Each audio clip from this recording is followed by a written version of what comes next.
tarde, pessoal. Tudo bem? Aqui quem fala é o professor Rian, professor de Geografia aqui do Super Concurso. E hoje, no nosso videozinho de hoje, a gente vai estar dando uma olhada no tema de fontes de energia, ok? Lembrando sempre, pessoal, que fontes de energia é um tema que é até tranquilo se você conseguir lembrar das palavras-chave no momento certo da sua avaliação, independentemente de qual prova você estiver fazendo, ok? Então, antes de mais nada, pessoal, você tem que entender, primeiro, o que são recursos naturais, ok? Os recursos naturais são todos os elementos que estão disponíveis na natureza e que o ser humano pode se apropriar desses recursos a partir da finalidade desejada. Geralmente, os recursos eles são agrupados de duas formas. Primeiro, nós temos os recursos naturais renováveis. O nome já é muito didático. É aquele que, quando utilizado pela sociedade, é reposto pela natureza em um período de tempo que a gente considera relativamente curto, ok? Até se a gente comparar com outros módulos, a gente vai ver como que isso fica mais visível. O exemplo de recurso natural renovável, pessoal, é a própria energia vinda da água, dos ventos, a luz do sol. A luz do sol é facilmente um recurso natural renovável, assim como outros que a gente vai estar vendo no vídeo de hoje. Também temos os recursos naturais não renováveis. O nome também muito fácil de entender, que é aqueles que, quando a sociedade utiliza, eles não vão ser repostos com facilidade. Ou seja, vai demorar um longo tempo para que você consiga produzir esse recurso novamente. E o petróleo é o melhor exemplo de recurso natural não renovável. O petróleo, quando ele acabar, já era. Vai demorar muito tempo para você conseguir, por exemplo, encontrar petróleo novamente. A gente está falando de um recurso natural não renovável. Ou seja, tem um limite. Esgota-se após um tempo. É como se fosse um recurso efêmero, vamos assim dizer. Tem um período limite de tempo que a humanidade pode usufruir desse recurso. Conforme esse recurso, como o petróleo, algumas rochas específicas, o carvão também é um bom exemplo para isso, vocês vão perceber que já era, acabou. Por isso que na nossa sociedade atual, a grande ênfase está nos recursos naturais renováveis, ok? Mas prosseguindo, pessoal, muitos dos recursos naturais são utilizados como fontes energéticas. A gente tem o petróleo, o carvão, o gás natural, a biomassa, a energia eólica, a energia hídrica, a energia solar, a energia geotérmica. E todas essas fontes de energia são fundamentais para a nossa sociedade atualmente. Tanto para os transportes, para a indústria, para as residências, para a questão de prestação de serviços. Enfim, pessoal, o fato é que sem fontes energéticas bem planejadas e bem elaboradas, seria praticamente impossível a nossa sociedade alcançar a atual configuração que ela alcança. Bem, e agora vamos dar uma ênfase, fazer um pequeno recorte aqui na questão das fontes de energia não renováveis, ok? Bem, primeiro então a gente vai estar começando com o petróleo.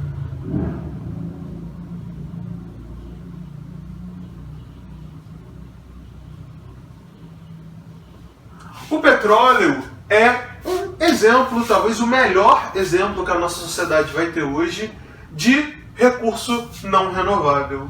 O petróleo ele é um óleo mineral formado há milhares de anos a partir do acúmulo de materiais orgânicos, como plantas e animais que se decompuseram no solo. E a gente não pode esquecer, pessoal, que a combustão do petróleo ela é altamente poluente. Hoje, o petróleo ainda tem um papel de destaque muito grande dentro da área das fontes energéticas. Se a gente parar para avaliar na história da humanidade, a gente vai ver muitas guerras por petróleo, conflitos armados por petróleo, disputas territoriais que envolvem a questão do petróleo. E a gente está falando de um combustível não renovável. Ou seja, as reservas que existem, elas dificilmente serão repostas num prazo que seja viável economicamente para a humanidade como um todo. Então, pessoal, o petróleo é, sem dúvida alguma, o principal exemplo de fonte de energia não renovável que a gente vai estar vendo na aula de hoje. Outro exemplo, pessoal, é a questão do gás natural.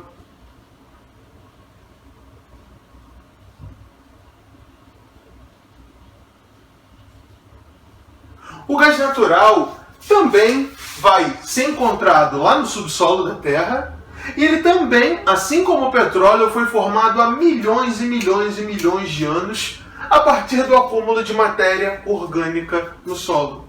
O gás natural ele tem um papel muito importante dentro da nossa sociedade hoje. Além de ser uma fonte de energia muito utilizada, principalmente, acho que não só no Brasil, né, mas em muitas outras áreas do mundo, você vai encontrar o gás natural com um papel relevante pra caramba, ok? E a gente não pode esquecer, pessoal, que por mais que o gás natural seja menos poluente que o petróleo e o carvão mineral, sua queima vai afetar a questão do efeito estufa. A queima do gás natural, ainda que seja menos poluente que o petróleo e o carvão, ainda assim, o efeito estufa vai estar sendo intensificado a partir das emissões, a partir da queima, né, desse gás natural como um todo. Então aqui nós já temos dois exemplos de fontes de energias não renováveis. Então aqui, ó, fontes não renováveis. Ok? Então já temos o petróleo, o carvão e também o gás natural. Carvão agora, pessoal. Carvão também, né, tem um papel muito importante se a gente for considerar a história das sociedades, né? Principalmente lá na Revolução Industrial, na primeira Revolução Industrial, a gente vai ver como o carvão teve um papel fundamental a partir do século XVIII para frente. Você vai ver o carvão tendo um grande destaque dentro das questões econômicas que envolvem a nossa sociedade, obviamente. E o carvão mineral nada mais nada menos é do que uma rocha orgânica encontrada no subsolo e retirada de lá através da mineração na maioria das vezes. Começou a ser utilizado, como eu já falei, lá na primeira Revolução Industrial, para movimentar máquinas e locomotivas. E hoje é usada na geração de energia elétrica das usinas termoelétricas. Ok? Lembrando, pessoal, que depois eu vou estar mandando um conteúdo para vocês explicando cada geração a partir dessas usinas. Então nós temos até agora 3 fontes não renováveis: o carvão mineral, o gás natural e o petróleo. E agora, para a gente fechar um pouquinho essa parte de fontes não renováveis, a gente não pode ignorar a energia nuclear.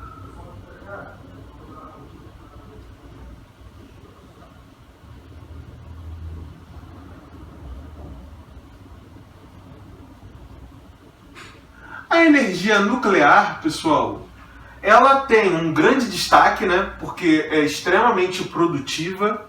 A gente está falando de uma fonte energética que consiste na desintegração do núcleo do elemento químico urânio, que possui muita energia, e a partir desse processo a gente consegue gerar bastante eletricidade.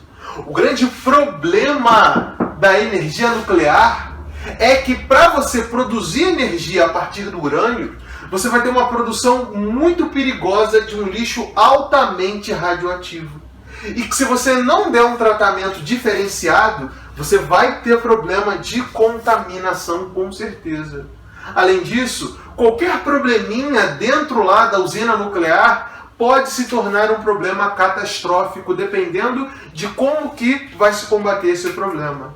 Então a energia nuclear ela tem 2 faces. Ela gera muita energia, porém há um preço muito caro que se paga, né? Tanto na questão do lixo radioativo, que realmente é um problemaço que se tem a resolver hoje, quanto também o risco de contaminações a partir desse material. Então aqui nós já temos 4 fontes de energias não renováveis, ok? Petróleo, gás natural, carvão mineral e também a energia nuclear.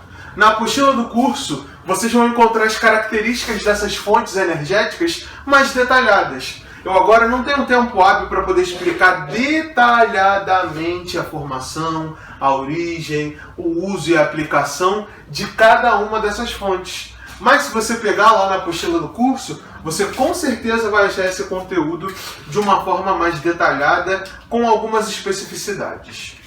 E agora que a gente terminou essa parte, pessoal, aqui um mapazinho bem tranquilo que mostra o consumo de energia elétrica per capita em 2007, ok? Lembrando, pessoal, que esse já é um mapa que já tem uma idade, né? Já se passaram pelo menos, desde a gravação desse vídeo, 13 anos, desde que esses valores foram trabalhados. Provavelmente esse consumo aumentou em muitas dessas áreas, mas nós conseguimos perceber, pessoal, como que as áreas centrais, como que algumas áreas vão estar se destacando dentro desse consumo de energia elétrica per capita. Esse é um mapa bem interessante e que te ajuda a se preparar para possíveis questões, você já se acostumar a fazer uma análise de mapas, sempre lembrando, pessoal, que é a legenda do mapa que te dá a resposta. Você não pode chegar e dar de cara com um mapa desse e não ficar ligado como interpretar essa informação. O que diz esse mapa? Quanto mais escuro é o tom de roxo, maior o consumo de energia elétrica per capita. Não é à toa que países como Estados Unidos e Canadá vão ter um consumo bem alto. Enquanto que algumas áreas da África, por exemplo, principalmente a África subsaariana, você vai ter um consumo bem mais reduzido.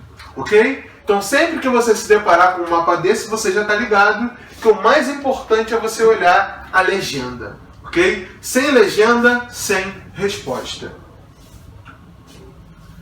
Próxima imagem, pessoal. Aqui nós temos dois gráficos, né? Primeiro, a variação do PIB e a variação do consumo de energia do período de 1998 até 2007, né? Quando que aqui em verde nós temos a variação do PIB e aqui num tom meio alaranjado nós vemos a variação do consumo de energia. A gente pode perceber que nos períodos em que a economia tem um bom crescimento, o consumo de energia também vai estar acompanhando. Nos momentos em que a questão do PIB está mais em baixa e a curva vai diminuindo, você percebe que o consumo de energia também vem diminuindo.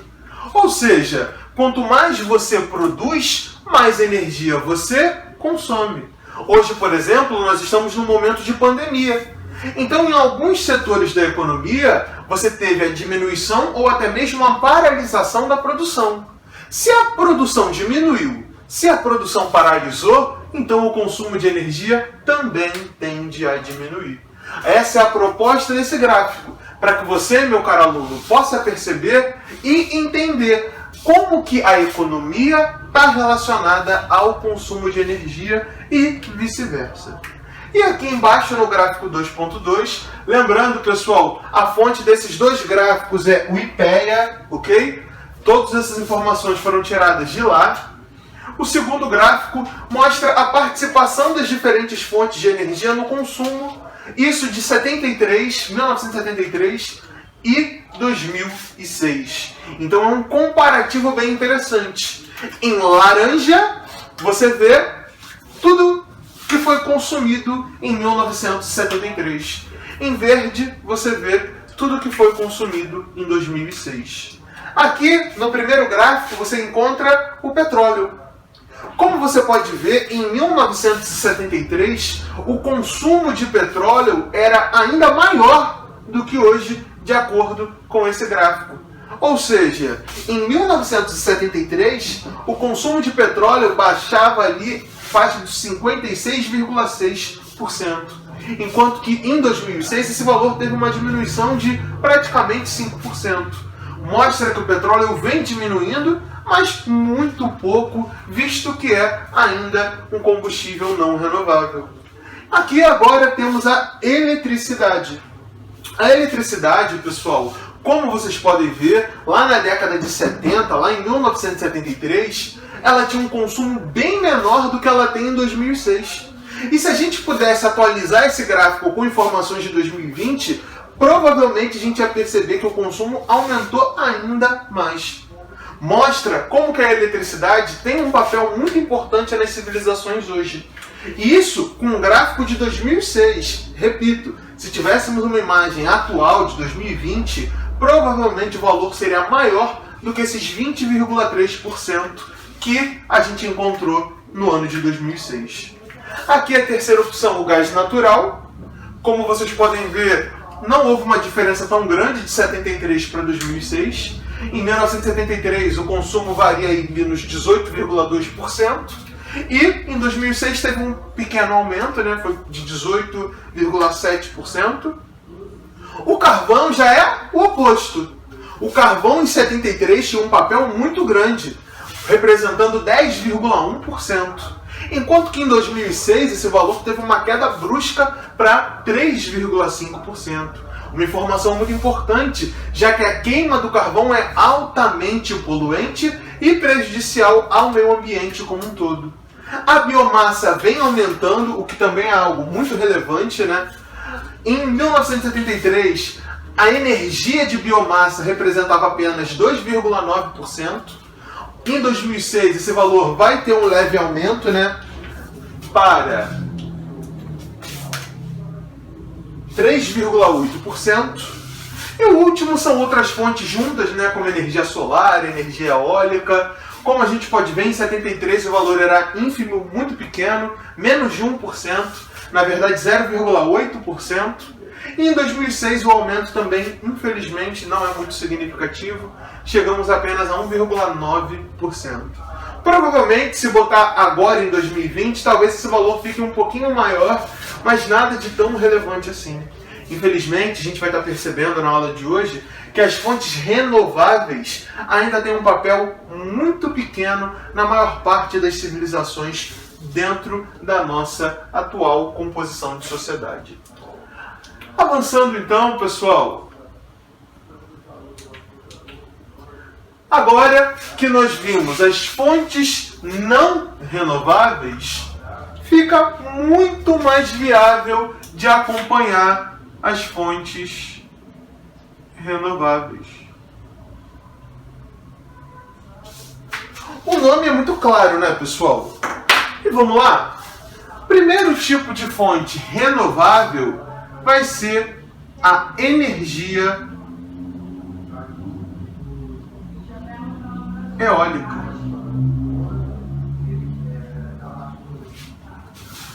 É uma fonte limpa de energia, principalmente porque você não vai ter a emissão de gases poluentes, e é gerada, pessoal, a partir da velocidade constante do vento. E por esse motivo, pessoal, para você investir em energia eólica, você vai depender muito das características naturais e atmosféricas de uma determinada região. O que eu quero dizer com isso, pessoal, é que não adianta nada durante 2, 3 meses no ano ventar muito e você ter uma boa produção e no restante do ano, às vezes, você ter uma perda brusca nessa geração de energia.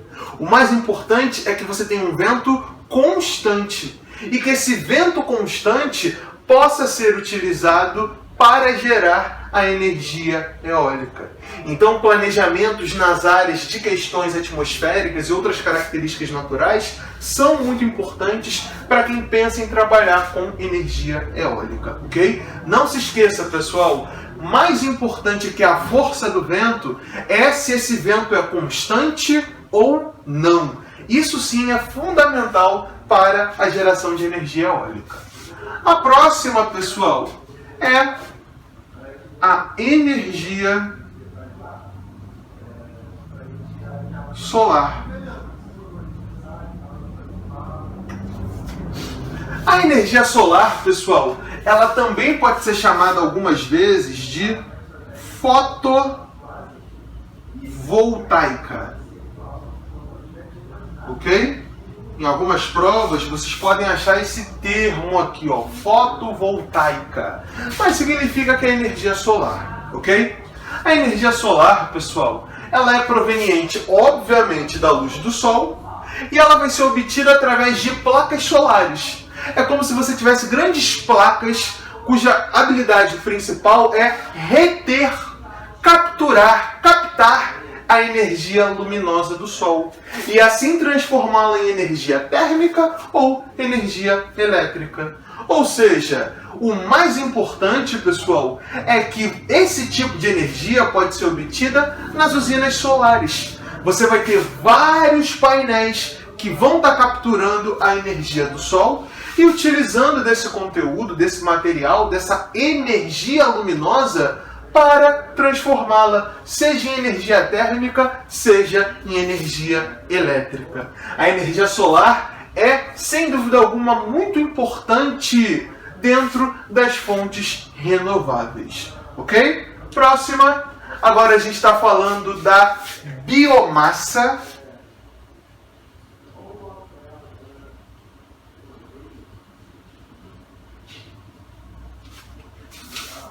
A biomassa, pessoal, consiste no uso de matéria orgânica, resíduo agrícola, grãos, plantas específicas para você obter energia elétrica e outros combustíveis. O biodiesel, o biogás e o exemplo que eu mais gosto de trabalhar é a questão do etanol.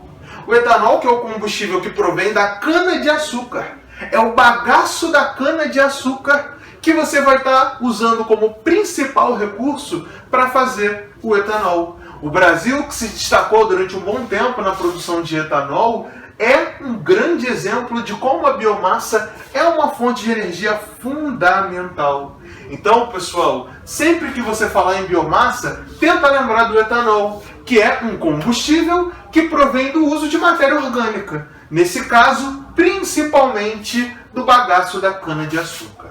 Ok? A próxima, energia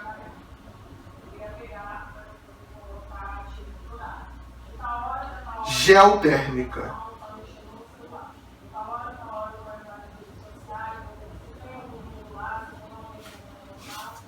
A energia geotérmica, muitas pessoas têm dificuldade de entender como funciona, mas se você prestar atenção e tiver um bom raciocínio, você vai conseguir matar fácil a energia geotérmica. É um tipo de energia renovável, obviamente, obtida através do calor proveniente do interior do planeta Terra. É importante que você se lembre que quanto maior a profundidade em direção ao núcleo da Terra, maior será a temperatura. Então, quanto mais profundo você for em direção ao centro da Terra, em direção ao núcleo terrestre, mais quente vai ficar. A ideia da energia geotérmica é utilizar esse calor para transformar em energia. Como que se faz isso? O processo de aproveitamento dessa energia é feito por meio de grandes perfurações no solo. E assim você vai conseguir usufruir desse calor que está no interior da Terra para gerar a energia geotérmica. Ok? Então nós já vimos 4 fontes não renováveis e também 4 fontes renováveis.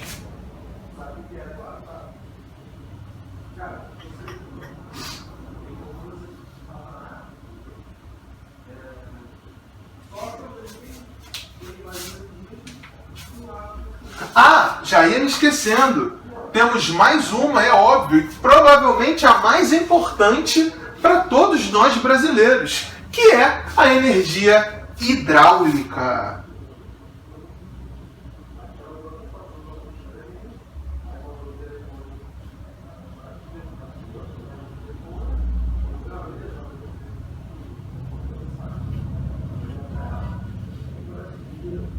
A energia hidráulica, pessoal, ela é sem dúvida alguma a principal energia utilizada no Brasil hoje, que é a energia que vem a partir das forças das águas, principalmente dos rios.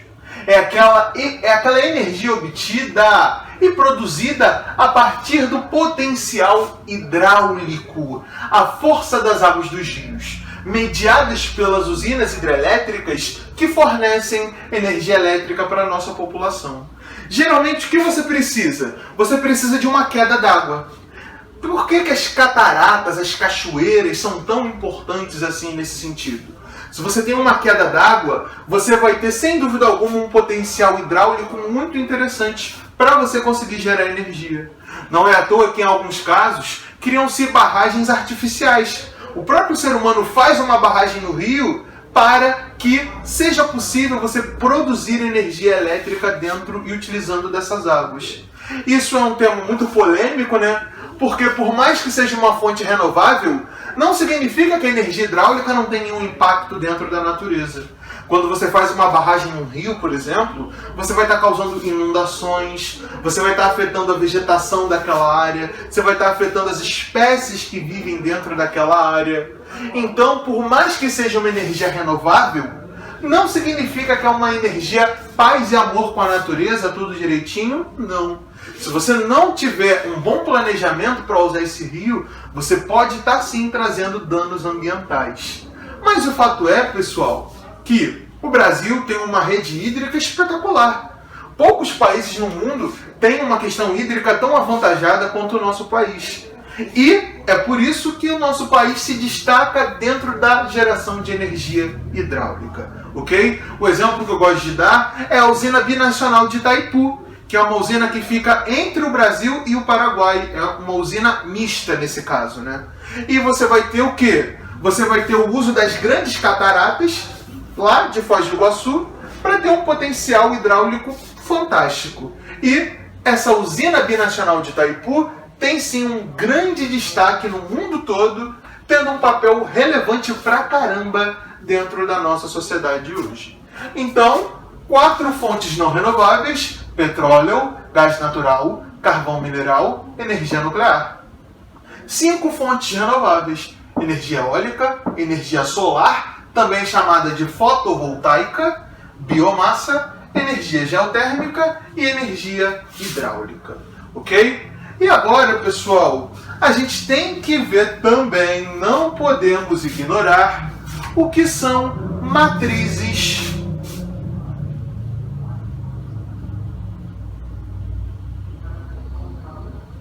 energéticas.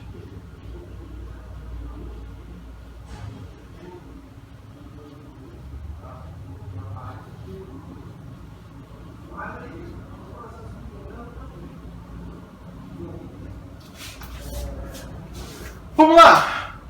Matrizes energéticas é bem tranquilo, ok? É só você entender uma coisa. Você tem que primeiro interpretar e compreender a oferta de utilização de fontes de energias. É como se as matrizes energéticas fossem um cardápio que mostra quais possibilidades de geração de energia você tem dentro de um território. E aqui, pessoal, a gente vai trazer um gráficozinho da Organização Internacional dos 35 países com maiores PIBs e IDH, que é a OCDE, e a fonte que eu tirei esse gráfico é o Ministério de Minas e Energia, ok? Bem, essa é a produção de energia no Brasil em 2014, há 6 anos atrás. Como vocês podem ver, pessoal, aqui em azul, a gente tem a energia que vem das hidrelétricas, a energia hidráulica. Como você pode ver, praticamente 60%, 59,8% para ser mais preciso, de toda a produção de energia no Brasil no ano de 2014 veio das usinas hidrelétricas. Então todo esse pedação do nosso gráfico aqui, ó, é só geração de hidrelétricas. Aqui, representando 30,8% nessa cor acinzentada, são outras fontes não renováveis, como o gás natural, o carvão mineral e a energia nuclear. Juntando as outras fontes não renováveis, pessoal, juntando essas fontes não renováveis, você vai ter aqui esses 30,8%.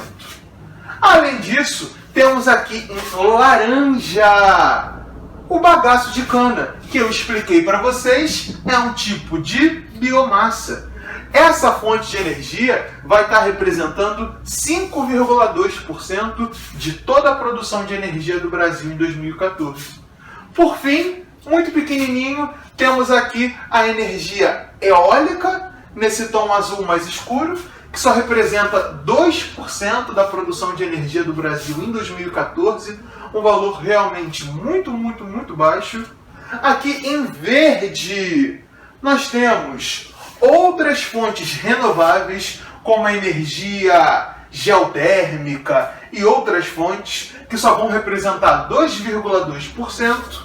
E aqui, ridiculamente pequeno, nesse tomzinho amarelo, representando 0,003%, a gente tem a energia solar. Como a gente pode ver, pessoal, o Brasil ainda tem pouco investimento dentro da produção, dentro das fontes renováveis. A energia eólica tem um papel muito pequeno, a energia solar tem um papel muito pequeno, o bagaço de cana também não tem um papel tão grande assim.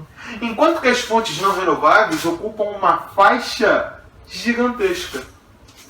Outra informação que a gente não pode ignorar, pessoal, é essa informação que está bem aqui, ó, que mostra a participação de fontes limpas para gerar energia.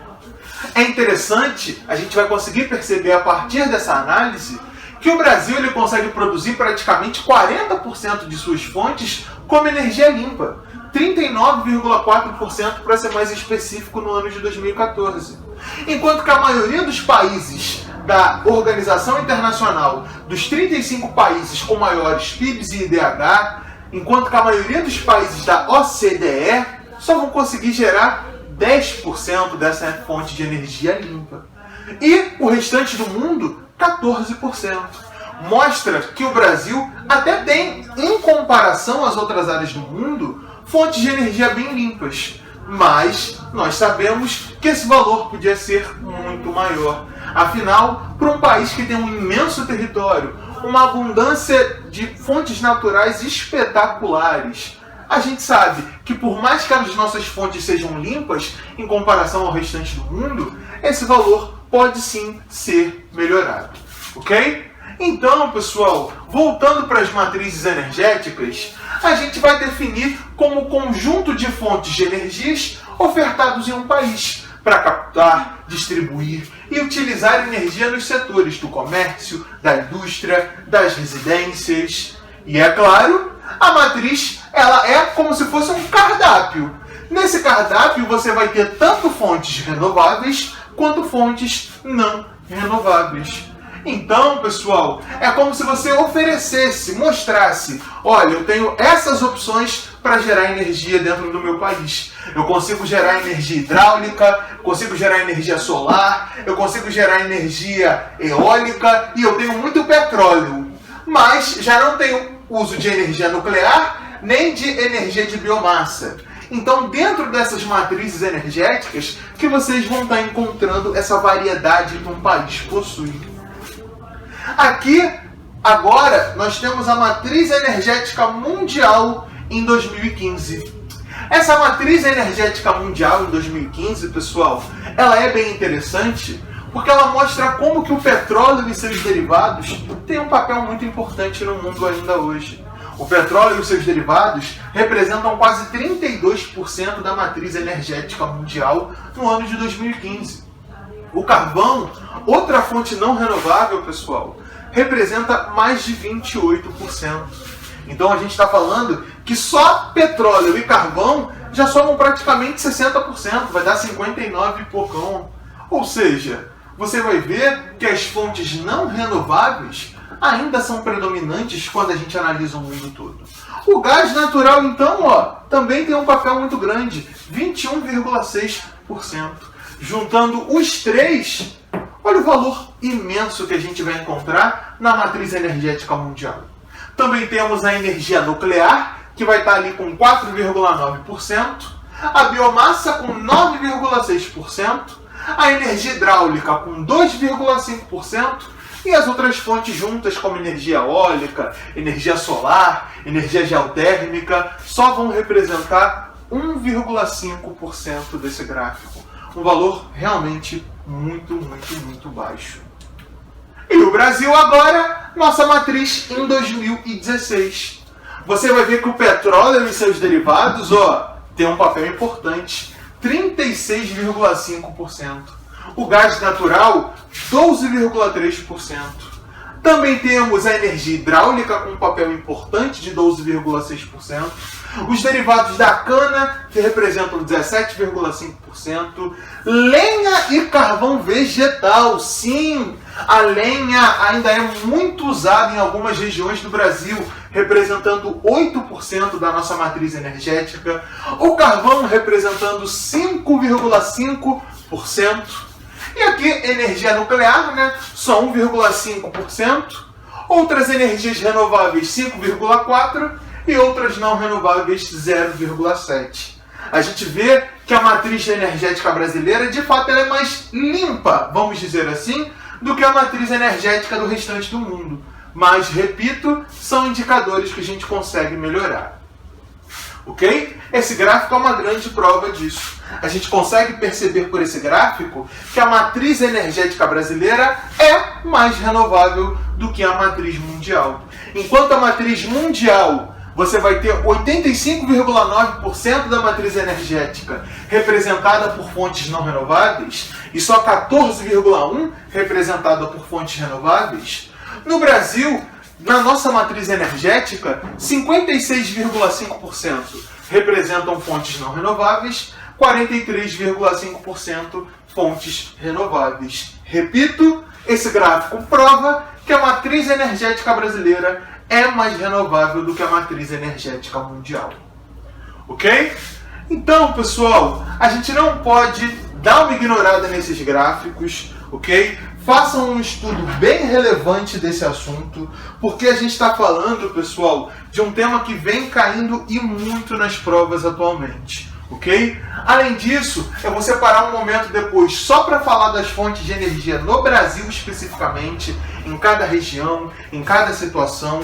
Mas o mais importante agora é que você tenha uma boa noção de como a nossa matriz é mais renovável que a mundial, o que é uma matriz energética e quais são as principais fontes não renováveis e quais são as principais fontes renováveis, ok? Lembrando, na nossa apostila tem várias questões que vão estar trabalhando esse tema. Dá uma olhada lá, se não me engano é o módulo 4 que você vai estar encontrando isso. Qualquer dúvida, procura a gente aqui no Super Concurso. E no mais, pessoal, tamo junto. Até a próxima aula, bons estudos e forte abraço. Valeu!